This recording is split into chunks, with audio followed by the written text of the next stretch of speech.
Парламент қай уақытта ықпалды болады? Ол республикалық бюджеттің және жергілікті атқарушы билік органдарының бюджетінің тиынына дейін халық үшін жұмсалып жатқандығын есебін сұрай алатын кезде ықпалды болады. Парламент қай уақытта ықпалды болады? Халықтың алдына берген уәдесінің орындалуын үкіметтен сұрай алған кезде, және үкімет өзінің кабинетінде бюрократиялық жүйелерге бел алдырып тек қана қағаз жазып отырмай, шын мәнінде халықтың бүгінгі сұранысы неде? Соған жауап бере алатын мемлекеттік деңгейдегі жобаларды жүзеге асырып жатыр ма? Соған қабылдап жатыр ма? Міне бұл тек қана парламентке, тек қана депутатқа, тек қана мемлекеттік аппаратқа емес. Бұл жерде сот жүйесі де бар, бұл жерде өкілді билік те бар, бұл жерде мемлекеттік аппарат та бар.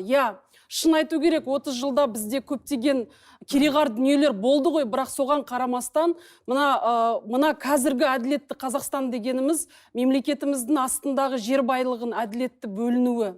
Кез келген кірістен түсетін барлық қаражаттың жалпы халықтың ең алдымен әлеуметтік жағдайына тек қана мәжбүрлі негізде олар митингке шыққанға емес, жалпы азамат ретінде өсіп, жетіліп, дамуына инвестиция ретінде бөлінеді деген дүниеге халық үлкен сеніммен қарап отыр. Сондықтан мен не күтемін? Мен алдағы парламенттік сайлауда 30% шын халықтың арасында жүрген лидерлер өзінің сөзіне жауап бере алатын.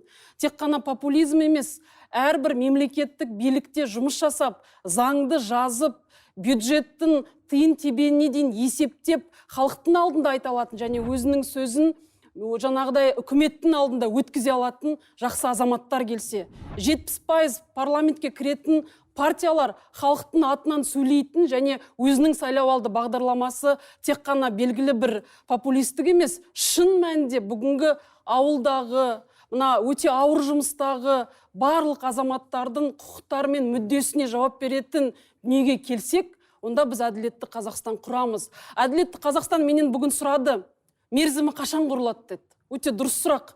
Ол ұзақ мерзімде құрылама, қысқа мерзімде құрылама, ол бәрімізге байланысты. Ол тек қана президентке, немесе тек қана парламент пен үкіметке емес, бәріміз жұмыла жасауымыз керек. Біз енді кабинетте тығылып отырып, компьютердің алдында қағаз жазудан кетуіміз керек. Халық не сұрап жатыр? Біз соған жауап бере аламыз ба? Сол сұрақты қойып, сол сұрақтың үдесінде жұмыс жасау керек. Жаңа бір мәселені көтеріп қалдыңыз.